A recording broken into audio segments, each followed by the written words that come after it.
Boa noite a todos. Nosso grupo é composto por mim, Cibele, a Maria Eduarda, a Júlia e a Ana Melisa.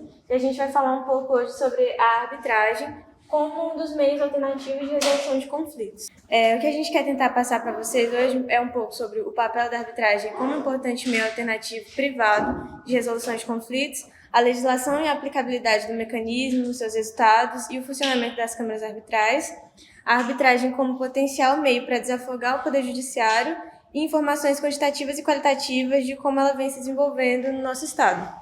Metodologia foi método dedutivo, de acordo com o Bezerra Monteiro, e em questão pesquisa bibliográfica e documental, para a composição do trabalho. Em relação à definição e natureza jurídica, a arbitragem ela é um dos diversos meios de resolução pacífica de litígios que está disponível atualmente, de forma privada. No caso, as partes litigantes elas têm que demonstrar um interesse pela escolha do processo arbitral para solucionar um litígio em que elas estão envolvidas, obviamente. Sendo assim, a sua predominância está em deixar o formalismo do poder estatal, buscando sigilo e celeridade nos processos. Tudo vai ser explicado mais à frente. Então, ele é um processo que depende unicamente da vontade das partes, sendo facultativo, porque elas não são obrigadas, elas podem recorrer a esse método ou ao poder estatal. Sendo escolhido, a arbitragem ela pode ser voluntária ou facultativa, no sentido de que já exista o conflito, já exista uma controvérsia que deve ser resolvida, e a partir dessa já existência, as partes buscam a arbitragem para a solução desse litígio, então através de um compromisso arbitral. Já na questão obrigatória, seria no sentido de ser estabelecido previamente que as partes se usariam a arbitragem, né, para a resolução de um litígio, caso ele houvesse. Então, numa cláusula compromissória, num contrato, por exemplo. Existem princípios, né, que permeiam a arbitragem. E eu trouxe alguns que são muito importantes, como o princípio do contraditório e da ampla defesa, que está no artigo 5º da Constituição Federal, no inciso 55, onde busca garantir que ambas as partes tenham a possibilidade igualitária de manifestação, de exposição dos fatos e de apresentação de provas também. Isso ajuda na promoção do diálogo entre as partes e também norteia o juiz para o proferimento de uma sentença, né, garantindo que o processo seja igualitário.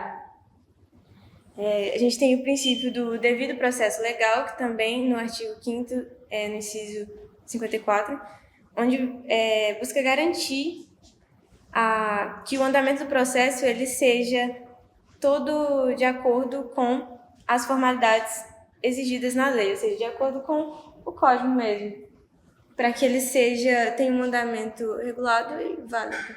O princípio da autonomia arbitral, que esse e o próximo também que vou falar, que são dois que influenciam muito na escolha do processo arbitral para a solução de litígios. Da autonomia arbitral se refere à autonomia tanto das partes quanto do andamento do processo.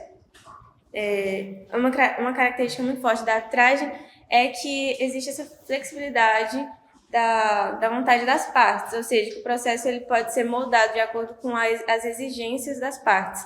Então, a autonomia se dá nesse sentido para as partes, né? E para o processo também essa questão do andamento dele e da não necessidade de estar dentro de um padrão que teria que ser seguido no Poder Judiciário, vamos dizer assim.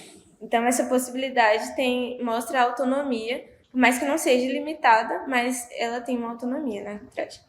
E o princípio da flexibilidade e celeridade, que juntando todos os pontos que eu já citei aqui, percebe-se que existe a possibilidade de flexibilização do andamento do processo, as partes possuem uma autonomia para falar como o processo quer que ande, e elas escolhem o árbitro que vai estar envolvido.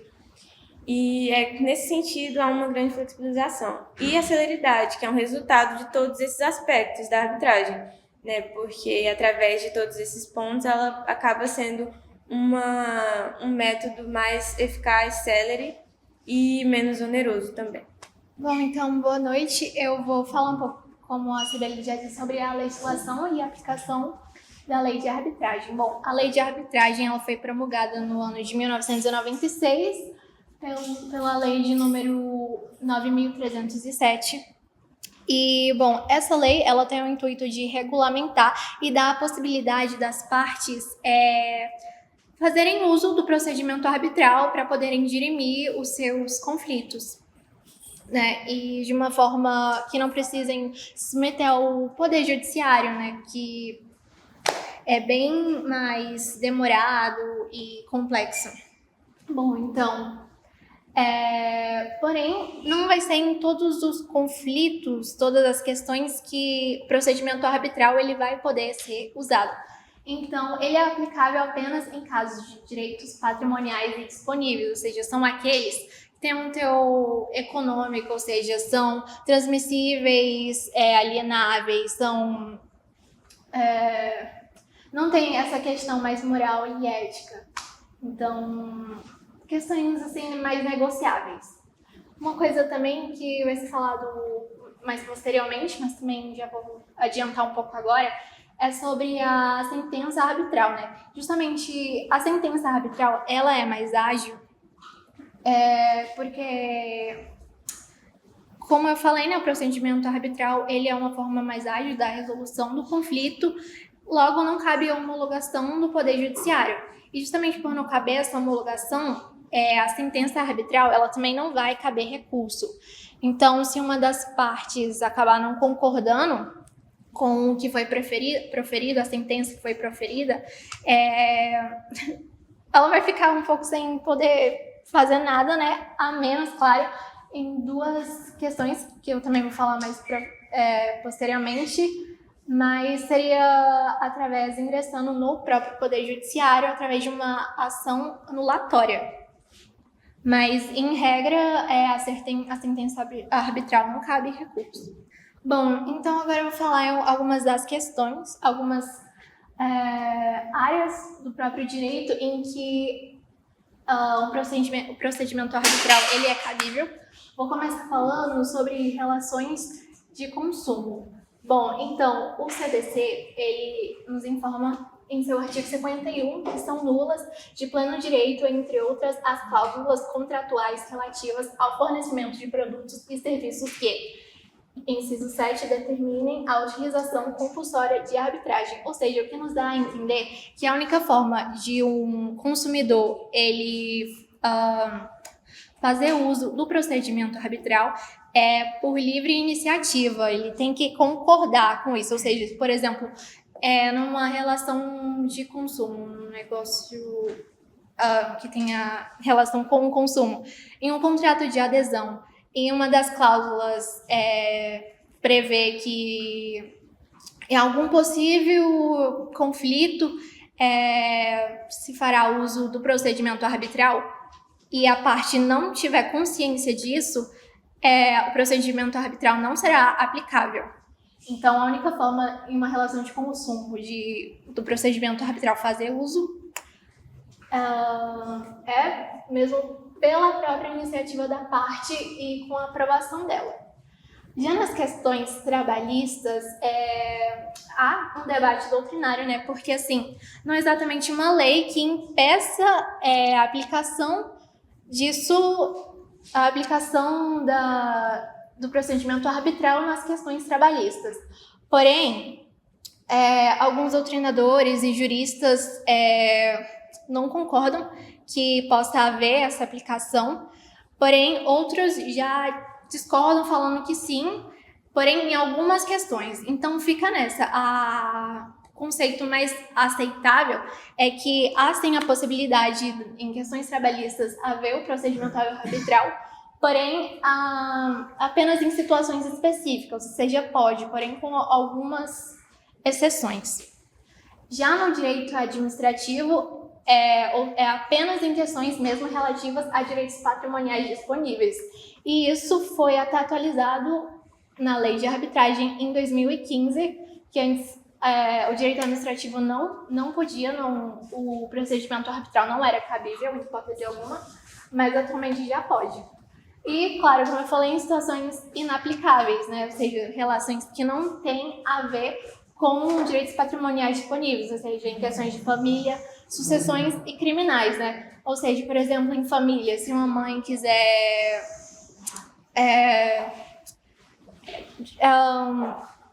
conflitar assim, com o pai em relação de pensão alimentícia, ela já não vai poder, vai ter que mesmo ingressar no próprio judiciário. Bom, então, falando de procedimento arbitral, certamente a gente fala um pouco sobre as partes, né, na arbitragem.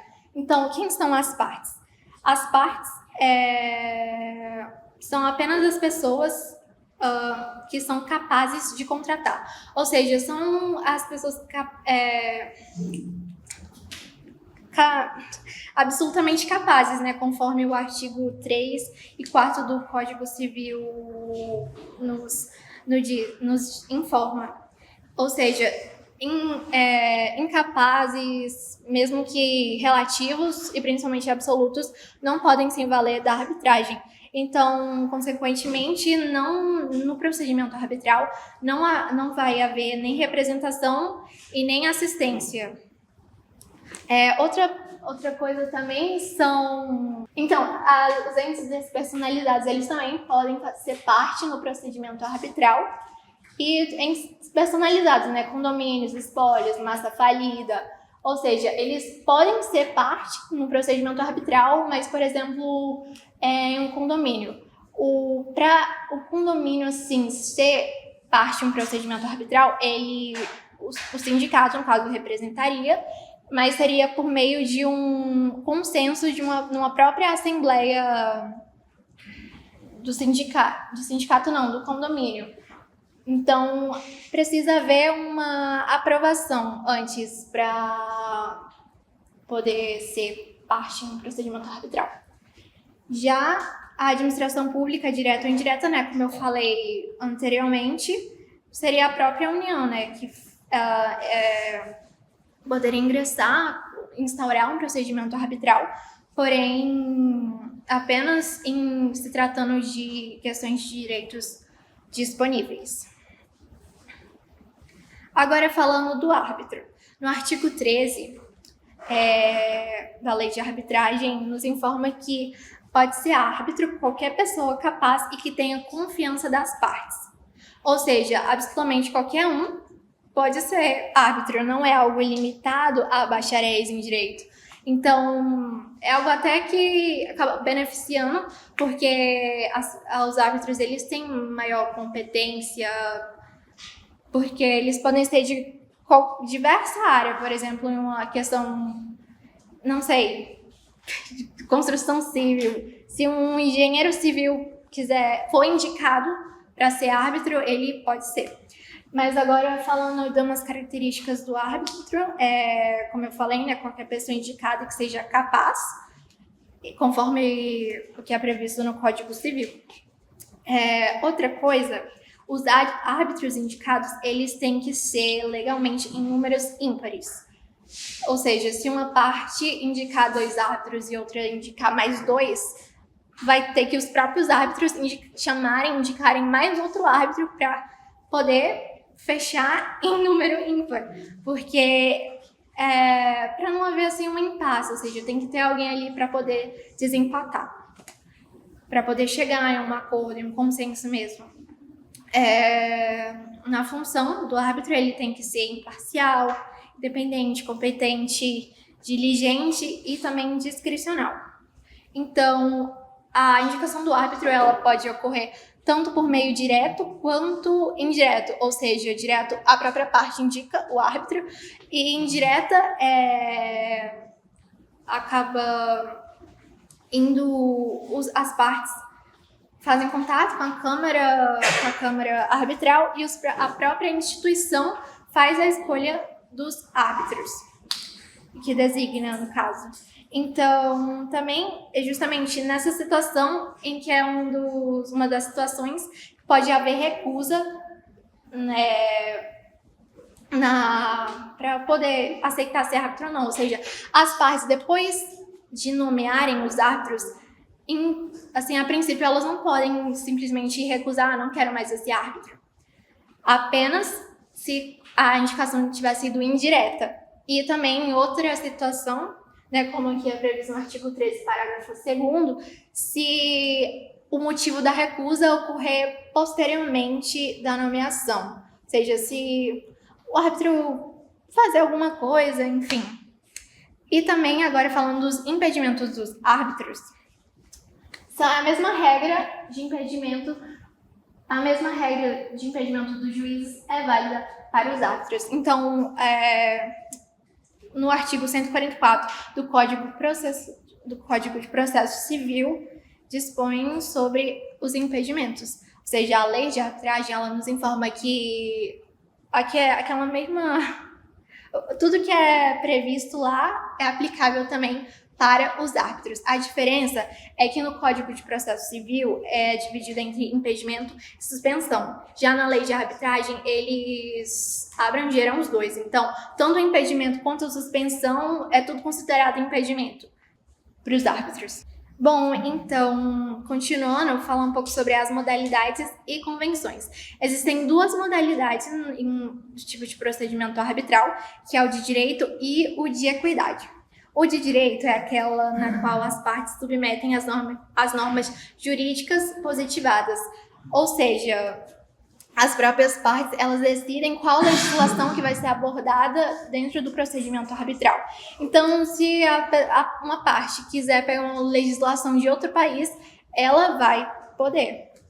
Já a de equidade utiliza-se do senso de justiça do próprio árbitro, por mais que contrário a alguma previsão legal. Então, essa de equidade, ela não é recomendável, né? Na verdade, evitam-se fazer ela, porque basicamente acontece o que está escrito aqui, né? Tipo, fica muito ao próprio juízo de valor do árbitro. Então, eles metem a sentença, vai ser baseada no que o árbitro estiver querendo. Enfim, e é justamente nessa de direito, né, que é a mais utilizada, que a gente encontra duas espécies de convenção. Ou seja, dois instrumentos necessários para poder se instaurar mesmo um procedimento arbitral, que é a cláusula arbitral ou cláusula compromissória e o compromisso arbitral. A cláusula arbitral é prevista antecipadamente ao conflito, ou seja, ocorrendo um contrato mesmo com uma das cláusulas, ou seja, se porventura vier até algum conflito, algum litígio, será resolvido por meio do processo, do procedimento arbitral. Já no compromisso arbitral, ele é posterior ao conflito, ou seja, as partes resolvem de comum acordo se submeter ao julgamento arbitral, ou seja, ocorre algum tipo de conflito e aí as partes, como dito aqui em comum acordo, eles resolvem se submeter ao juízo arbitral. Bom, falando um pouco sobre o funcionamento das câmaras arbitrais, como foi citado, né, a Câmara de Arbitragem é um órgão privado voltado para a resolução extrajudicial de conflitos, né? Um dos diferenciais aí da arbitragem é que ela é exclusivamente extrajudicial, ela não pode ser intrajudicializada, não pode adotar esse caráter de apreciação no judiciário. Em outras palavras, ela se dedica a oferecer uma alternativa para resolver disputa entre as partes sem a necessidade de um processo judicial, né? Aqui, no caso, não é só a falta de necessidade, mas ela também não prevê essa possibilidade de judicialização desse acordo. Em uma câmara de arbitragem, os árbitros são designados para analisar os casos trazidos pelos clientes e proferir uma decisão. No geral, são 3 a 5 árbitros atuando no caso, mas isso não é uma regra, geralmente um norte, porque, como a colega citou, precisa ser um número ímpar, então geralmente só atentam a esses 2 números. Os árbitros são definidos de acordo com a sua especialidade, de modo que os decisores que as decisões, né, sejam profissionais e que entendam a questão em disputa. Então, como foi citado, se é uma questão de loteamento, pode se chamar um engenheiro, um arquiteto. Se é uma questão, às vezes, de gado, de propriedade, pode se chamar um agrônomo, um agropecuário. Então, é uma das várias questões positivas da arbitragem, é que você pode chamar não somente, né, profissionais do direito, que apesar de não ser exclusivo, podemos sim chamar árbitros da área do direito, mas tem essa especificidade que é essa possibilidade de ter um árbitro muito mais perito, muito mais proficiente naquela área que vai estar julgando o seu caso. Então, como eu falei, a decisão produzida na arbitragem é reconhecida pela justiça tal qual uma decisão judicial, a diferença é que ela não pode ser recorrida, e depois que os árbitros chegam a uma decisão sobre o caso, ela é homologada pelo Poder Judiciário, tendo aí o mesmo valor que uma sentença judicial, normalmente. Bom, aqui a gente tem um pouco dos resultados da arbitragem, né? Só para exemplificar, tem aqui a arbitragem favorece investimentos estrangeiros no país, né? Até por esse caráter que a colega citou, que pode ser usada essa legislação estrangeira. A gente tem aqui que os números do campo CCBB revelam que a expansão no número de novas arbitragens, salto nas mediações, alta expressividade nos valores envolvidos em partes estrangeiras em 2023. Então tem esse caráter aí econômico também por trás da arbitragem, que a gente citou ali, o investimento estrangeiro. E aqui, citando brevemente os dados, que é um levantamento estatístico feito pelo Centro de Arbitragem e Mediação da Câmara de Comércio Brasil-Canadá, registrou um aumento pecuniário no valor da extinção, que teve um acréscimo de 46% em 2023, ultrapassando 9,1 bilhões em 2022 para 13,3 bilhões no ano de 2023. Agora a gente vai falar sobre a arbitragem como potencial meio para minimizar a judicialização. No contexto atual da justiça brasileira, é evidente a necessidade de um meio para desafogar. É exatamente esse termo que a gente está usando agora. Qualquer pesquisa que a gente fizer, eles estão usando esse termo, que é desafogar o Poder Judiciário, porque tem muito processo. Todo dia é peticionado milhares de processos no Judiciário brasileiro, e a gente precisa de um meio para poder realizar esse desafogamento, entre aspas. E aí, nesse cenário, a arbitragem ela surge como uma das principais, se não a principal alternativa para a gente poder fazer isso. E é justamente por causa da celeridade dela, né, que ela entra muito em contraste com o Poder Judiciário, porque ele tem esse caráter da morosidade, justamente por causa da quantidade de processos que estão aí na Justiça. E aí entra a questão aqui da desjudicialização, que consiste na transferência de casos que seriam tipicamente resolvidos no Poder Judiciário, eles podem ser resolvidos de maneira alternativa com a arbitragem. Só que tem que se atentar àquelas regras que a Ana Melisa falou, não é qualquer caso que pode ser resolvido por meio de meios alternativos. Não pode ser, por exemplo, um caso criminal, um caso de família, um caso de falência, ou até um caso que o Ministério Público ele tem que estar participando. Aqui são alguns dados que eu trouxe sobre a quantidade de processos que a gente tem no Brasil atualmente. O dado mais recente que eu consegui foi de 2023, finalzinho de 2023, em outubro. Aí, em outubro, a gente já contava com mais de 84 milhões de processos que tramitavam nos tribunais brasileiros. Esse número, com certeza, ele já passou dos 90 milhões, porque a gente já está aí na metade de 2024. E na mesma pesquisa, né, na Justiça e Números do ano de 2023, eles trouxeram as quantidades de 2022 e 2021 para a gente comparar. Porque em 2022 foram mais de 30 milhões de novos processos peticionados, e isso foi um incremento de 10% em relação a 2021, que foi um recorde nos últimos 14 anos, mas todo ano esse recorde é batido, porque é muito processo que é enviado para o judiciário. E aí a gente tem a perspectiva de crescimento da arbitragem no país. Tem sim um crescimento palpável, digamos assim, mas ele não é tão satisfatório, justamente por conta do alcance, que ele é um pouco restrito. Por quê? Ele é restrito a empresas, pessoas jurídicas, né, pessoas físicas que têm dinheiro, que têm um poder aquisitivo. Ele é praticamente desconhecido pela população mais carente, especialmente em cidades do interior, cidades interioranas, porque a falta de informação, justamente, esse está sendo o problema. E aí acaba que os próprios advogados, as próprias pessoas que estão envolvidas nesses litígios, que podem ser resolvidos de uma maneira diferente do judiciário, não precisa ser necessariamente judicial, você pode resolver numa câmara arbitral, a pessoa não sabe que tem essa possibilidade, não sabe que, ou às vezes pode até saber, mas não tem aquela confiança.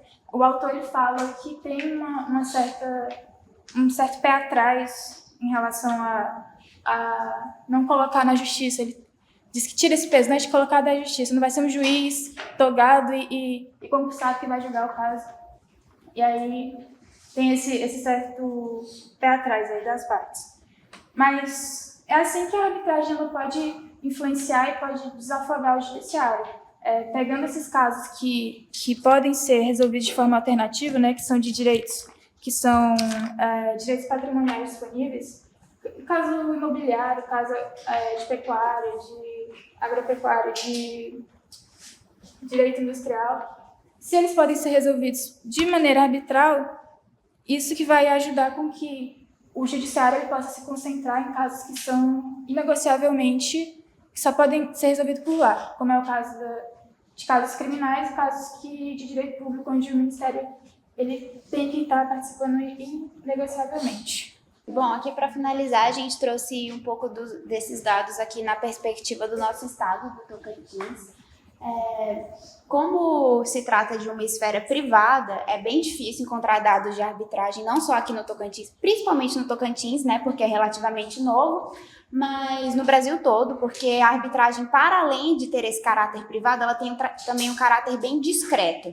Ela costuma ser não muito amplamente divulgada, até por se tratar de direitos patrimoniais, é um tópico sensível, então ela tem esse caráter extra, né, de ter aí essa privacidade resguardada. Então, dados são bem difíceis de ser encontrados. Mas o que eu coloquei aqui no Tocantins, os casos de arbitragem são julgados nas cortes de conciliação e arbitragem do estado do Tocantins, cabendo aí, nesse caso das cortes, as partes indicar os árbitros, né? Além das cortes, a gente tem também as câmaras privadas de arbitragem, que elas são múltiplas, né? Não só no estado, mas no país, que atuam na resolução dos conflitos através aí desses múltiplos meios alternativos que a gente tem disponíveis. Atualmente, aqui no Tocantins, a gente tem 2 câmaras credenciadas pelo Tribunal de Justiça do Tocantins, e que atuam aqui, que é a Acordare, que ela é uma câmara tocantinense, fundada por uma advogada tocantinense, né? Que ela trabalha com conciliação, mediação e arbitragem e atua na resolução desses conflitos através dos métodos alternativos.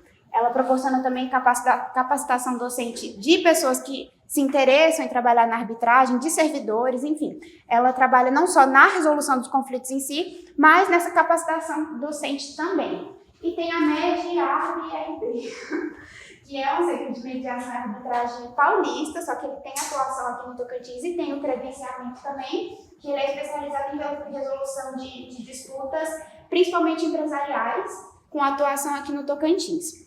Aí, como eu citei, é muito difícil achar dados concretos de arbitragem, mas a gente tem como um reflexo da importância da arbitragem, mesmo ela sendo exclusiva do direito privado, alguns órgãos públicos que eles se mobilizam para tentar de alguma forma atender essa demanda. Então, devido à crescente elevada pela procura das soluções extrajudiciais e consensuais, deu-se a necessidade, inclusive, da criação de instrumentos públicos para o atendimento dessas demandas. Então, aqui no estado, a gente tem, para citar, o NUMECOM, né, que é o Núcleo de Mediação e Conciliação da DPE, que, apesar de ser voltado, como o próprio nome explica, para mediação e conciliação, ela faz também esse atendimento, né, esse auxílio aí para arbitragem, faz também, tal qual a Acordare, capacitação de servidores, de público geral, árbitros, né, que atende casos assistidos hipossuficientes, claro, né, defensoria, com enfoque nas áreas de família, ali no caso de mediação e conciliação, e do direito do consumidor. Aqui principalmente entra bastante arbitragem, né, que os casos que são mais observados por eles, que são mais vistos ali em dados, direito do consumidor, intrigas de vizinhos também chega bastante, trabalhista, enfim. Ele possui 9 sedes espalhados pelo Tocantins todo, então é um ponto positivo que eles conseguem democratizar bastante esse acesso, esse atendimento. E, segundo dados fornecidos pela DPE, mais de 80% dos casos de meios alternativos no Tocantins são resolvidos por meio de acordo. Então, aí demonstra o êxito desse procedimento alternativo, né? Ainda com os dados da DPE, a gente tem que, em 2019, foram realizados 9.449 atendimentos pelo Numecom e em 2020, 8.923. Tem também ainda, seguindo essa área dos núcleos, o NUPEMEC, que é do TJ, né, que já foi citado aqui, que é o Núcleo Permanente de Métodos Consensuais de Solução de Conflitos, que ele atua também na promoção e implementação dos meios alternativos no Estado, né? Não só essa implementação, mas a promoção também para que cada vez mais pessoas tenham o acesso e o conhecimento a esses meios alternativos. E ele realiza também a instalação desses centros judiciários de solução de conflito e cidadania, que faz aí a capacitação profissional, etc. E são esses SEJUSCs que realizam a Semana Nacional de Conciliação, que todo ano, desde 2006, eles fazem uma semana que ela geralmente ocorre em novembro, de 8 a 12 de novembro, que é onde eles fazem um intensivão de mediação e conciliação, onde eles tentam dar bastante agilidade para esses processos. E aí, em 2021, eu trouxe o dado de que foram, só durante essa semana, 1.128 audiências e 2.399 pessoas atendidas. Essas aqui foram as referências que a gente usou e é isso. Obrigada.